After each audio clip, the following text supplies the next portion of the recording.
जय माता दी मित्रों, कैसे हैं आप सभी। आशा करता हूँ मित्रों आप सभी अच्छे होंगे, स्वस्थ होंगे। मित्रों, आज मैं आपको साधना में सफलता के कुछ सूत्र बताऊंगा। कुछ ऐसे तथ्य मैं आपको बताऊंगा जिनसे आप किसी भी शक्ति की साधना में सफलता प्राप्त कर सकते हैं। देखिए मित्रों, साधना में सफलता के कुछ सूत्र इस प्रकार हैं। सबसे पहली चीज़ तो ये है कि जिस शक्ति की आप साधना कर रहे हो उस शक्ति के बारे में आपको पूरी जानकारी होनी चाहिए।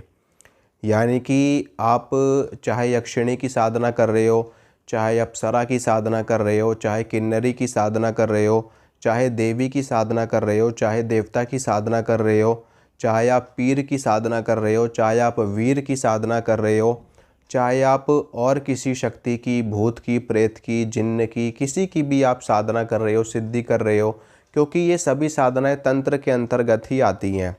और तंत्र में जाने का मतलब है कि हर साधना से होकर के गुजरना पड़ता है साधक को।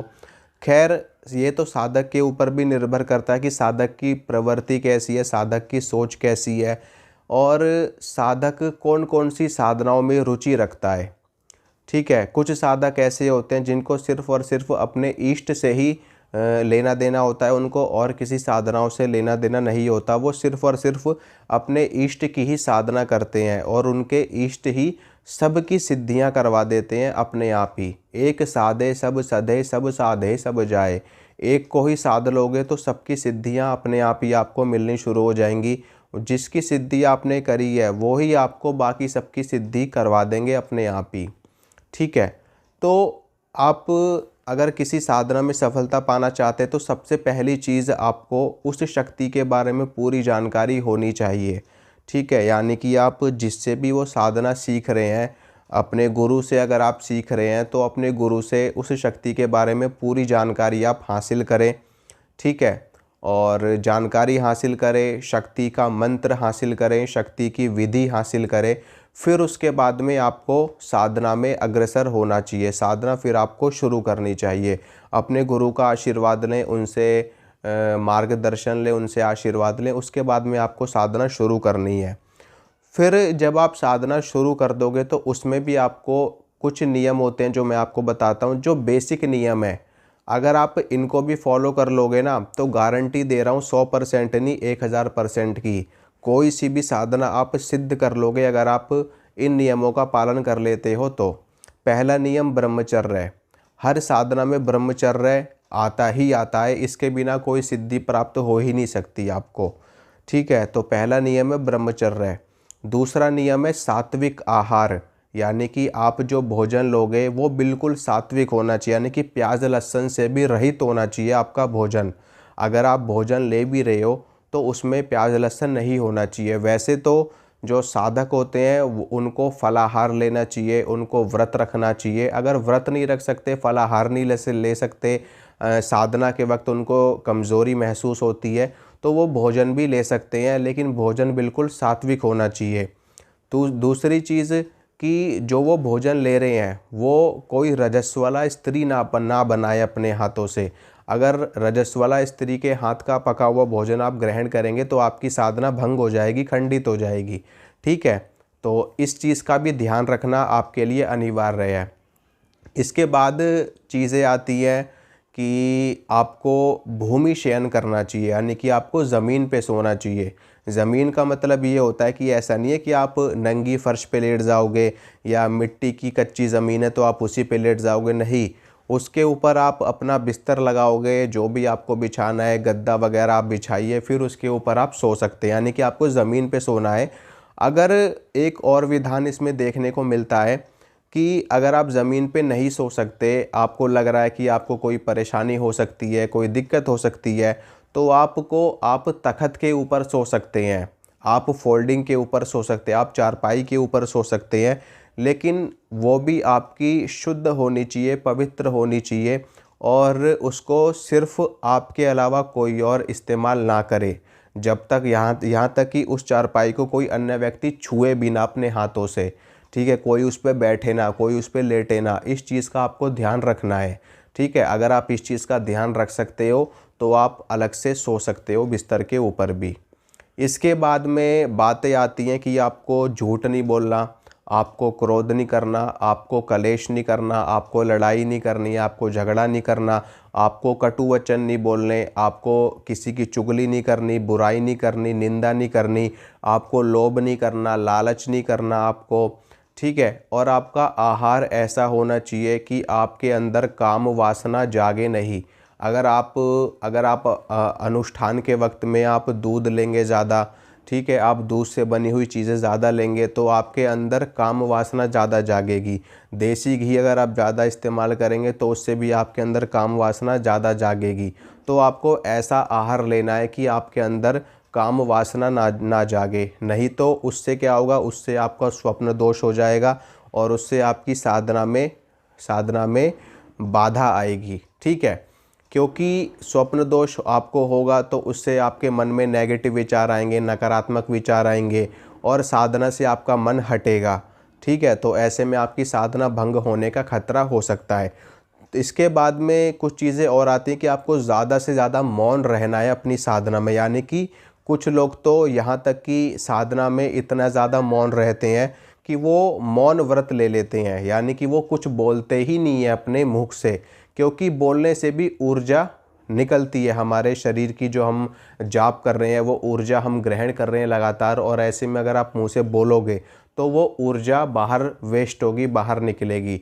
और ऐसे में अगर आप किसी को गलत बोल दोगे तो आपकी ऊर्जा उस चीज़ में लग जाएगी और आपकी साधना का जो तपोबल है वो नष्ट हो जाएगा, वो क्षीण हो जाएगा, ठीक है। और इसमें आपको साधना का इसके बाद में आता है अखंड ज्योत।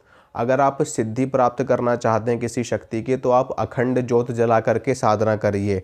बहुत जल्दी आपको अनुभव होंगे, बहुत ज़्यादा अनुभव होंगे और बहुत ही तगड़ी सिद्धि आपको प्राप्त होगी अगर आप अखंड ज्योत जला करके साधना करते हैं। और अगर आप वहीं सोते हैं जहाँ पर अखंड ज्योत जल रही है, बहुत जल्दी आपको शक्ति प्राप्त होगी, सिद्धि प्राप्त होगी, ठीक है। और आप अपने साधना में कितना जाप कर रहे हैं, आपको कम से कम, अगर आप अनुष्ठान पे बैठे हो, सिद्धि पे बैठे हो, तो कम से कम आपको 3 से 4 घंटे तो आपको डेली के देने ही देने हैं अपने अनुष्ठान में, ठीक है। इससे कम में काम नहीं चलेगा। जैसे कि आप 2 घंटे सुबह दीजिए, 2 घंटे शाम को दीजिए, यानी कि कम से कम 50-60 माला आपको रोज़ की निकालनी ही निकालनी है अगर आपका छोटा मंत्र है तो, ठीक है। जैसे कि होते हैं ना, अष्टाक्षरी मंत्र है, नवारण मंत्र है, पंचाक्षरी मंत्र है, द्वादशाक्षर मंत्र है, 36 मंत्र है, गायत्री मंत्र है और महामृत्युंजय मंत्र है, नवारण मंत्र है, पंचाक्षरी। ये अगर ये सारे मंत्र हैं तो इनके लिए भी कम से कम आप 40-50 माला, 60 माला तो आपको निकालनी। अगर आप 100 माला निकाल सको डेली की तो बहुत ही ज़्यादा उत्तम है। इसके बाद में बात आती है कि मुहूर्त की, आप किस मुहूर्त में आप साधना कर रहे हो। अगर आप अच्छे शुभ मुहूर्त में साधना करते हो तो आपकी साधना के सफल होने के कई गुना चांस होते हैं, ठीक है। जैसे कि महाशिवरात्रि का पर्व हो, होली का पर्व हो, दीपावली का पर्व हो, नवरात्रि का पर्व हो और ग्रहण काल हो और बड़ी वाली एकादशी हो, इसके अलावा हनुमान जयंती हो, भैरवाष्टमी हो और पूर्णिमा का दिन हो, सोमवती अमावस्या हो, भौमवती अमावस्या हो, शनि अमावस्या हो, गुरु पुष्य योग हो, रवि पुष्य योग हो, अभिजीत मुहूर्त हो, ब्रह्म मुहूर्त हो, निशीत काल हो, ठीक है। तो और प्रदोष काल हो, ये सारे काल जो हैं, ये सारे जो समय हैं, ये सारे जो नक्षत्र हैं, मुहूर्त हैं, हमारी साधना को कई गुना बढ़ा देते हैं। अगर हम शुभ समय में साधना शुरू करते हैं तो हमारी साधना के सिद्ध होने के कई गुना चांस बढ़ जाते हैं। इसके अलावा साधना आप कर रहे हो तो बिल्कुल साधना में देखो, सबसे साधना सफल होने का जो मूल आधार है वो है आपके मन के भाव। आपके इष्ट के प्रति आपके मन के भाव ऐसे होने चाहिए कि जैसे वो आपके इष्ट ना हो, वो आपके माँ बाप हों। अगर आप देवी की साधना कर रहे हैं तो बिल्कुल वो देवी नहीं, वो आपकी माँ है और आपको उनको बिल्कुल मन से पुकारना है, भाव से पुकारना है, ठीक है। और अगर आप किसी देव की साधना कर रहे हैं तो बिल्कुल उनको पिता मान करके साधना करिए, उनको गुरु मान करके साधना करिए और फिर देखिए कैसे आपकी साधना सिद्ध होती है, सफल होती है। अगर साधना में कोई गलती भी हो गई ना, आपसे त्रुटि भी हो गई, तो वो भी क्षमा हो जाएगी और आपको तब भी सिद्धि प्राप्त होगी साधना में। और साधना के कुछ नियम होते हैं, जैसे कि अगर आप साधना शुरू करने से पहले अनुलोम विलोम प्राणायाम कर लेते हैं तो इससे आपके प्राण स्थिर होते हैं। प्राण स्थिर होंगे तो आपकी कुंडलिनी शक्ति ऊर्ध्वगामी जल्दी होगी, यानी कि आपकी कुंडलिनी शक्ति जागृत होगी। ठीक है, प्राण स्थिर रहने से। अगर आपके प्राण अस्थिर रहेंगे, बार बार ऊपर नीचे गति करते रहेंगे, कभी ऊपर कभी नीचे, कभी ऊपर कभी नीचे, तो इससे क्या होगा कि आपकी जो एकाग्रता है, जो मंत्र का जाप करते वक्त एकाग्रता चाहिए होती है, वो एकाग्रता खंडित होती है, वो एकाग्रता भंग होती है। तो ऐसे में एकाग्रता होनी बहुत ही ज़्यादा ज़रूरी होती है। तो अगर आप ऐसे इसके लिए अनुलोम विलोम प्राणायाम करते हैं, थोड़ा सा भस्त्रिका करते हैं, तो उससे क्या होगा, आपके प्राण स्थिर होंगे और साधना में आपका तुरंत मन लगेगा, तुरंत एकाग्रता आएगी, साधना में स्थिरता आएगी। आपका जो चित्त है, जो बार बार इधर उधर विचलित हो रहा है, बार बार इधर उधर भटक रहा है, वो तुरंत एकाग्र हो जाएगा आपके इष्ट के ऊपर। इसके अलावा साधना अगर आप कर रहे हो, अगर आप आंखें बंद करके मंत्र जाप कर रहे हो और आपका बार बार मन चलायमान हो रहा है, कभी कहीं भाग रहा है, कभी कहीं भाग रहा है, इधर इधर भाग रहा है, उधर भाग रहा है, तो आप आंखें खोल करके भी जाप कर सकते हो। लेकिन आंखें खोल करके जाप आप तब करिए, आपकी आंखों के समक्ष आपके आराध्य होने चाहिए, आपकी आराध्या होनी चाहिए, ताकि उनको देख करके आप जाप करोगे तो आपका मन भी विचलित नहीं होगा, आपके मन में तरह तरह के विचार नहीं आएंगे और स्थिरता पूर्वक आप जाप कर पाओगे।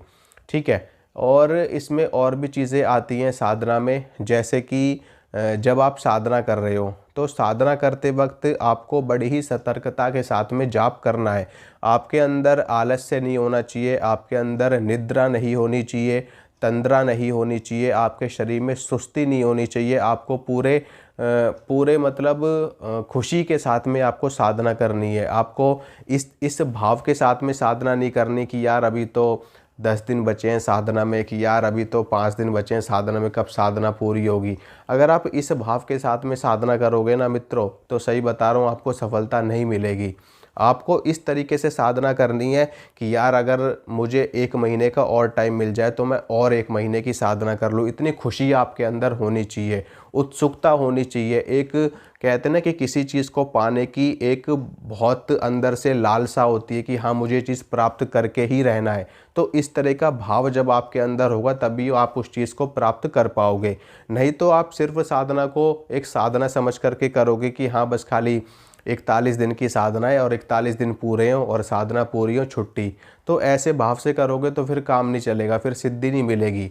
तो खुशी के साथ में आपको साधना करना है। आपको ये नहीं सोचना कि पता नहीं सिद्धि प्राप्त होगी या नहीं होगी। अगर नहीं भी हुई तो कोई बात नहीं, आप दोबारा साधना करिए, दोबारा आप प्रयास करिए। ठीक है, किसको किसको पहली बार में सफलता मिले? मुझे कोई एक ऐसा सिंगल बंदा बता दो कि जिसको पहली बार में ही साधना में सफलता मिल गई हो। ठीक है, साधना ही क्या, इस दुनिया की कोई सी भी फील्ड हो, कोई सी भी लाइन हो, किसी भी व्यक्ति को पहली बार में सफलता नहीं मिलती। ठीक है, हर कोई बार बार प्रयास करता है। Practice makes a man perfect. बार बार प्रयास करने पे ही सफलता मिलती है। तो साधना और साधना का क्षेत्र, ये वाला मार्ग, भक्ति मार्ग, साधना मार्ग, तंत्र मार्ग, ये तो इस यहाँ पर तो पता नहीं कितने बार जाप करने पड़ते हैं, कितने बार अनुष्ठान करने पड़ते, तब जाकर के सफलता मिलती है। क्योंकि ये तो एक ऐसी चीज़ है कि आप अंधेरे में लक्ष्य को भेद रहे हो। ठीक है, ये ऐसी चीज़ है, यानी कि आपने अपने लक्ष्य का भेदन करना है और आपको अंधेरे में तीर मारना है। और वो तीर आपको कितनी बार चलाना पड़ेगा कि आपका तीर बिल्कुल आपके लक्ष्य को भेद जाए। तो ये ऐसी ही चीज़ है, इसमें आपको बार बार प्रयास करना पड़ेगा।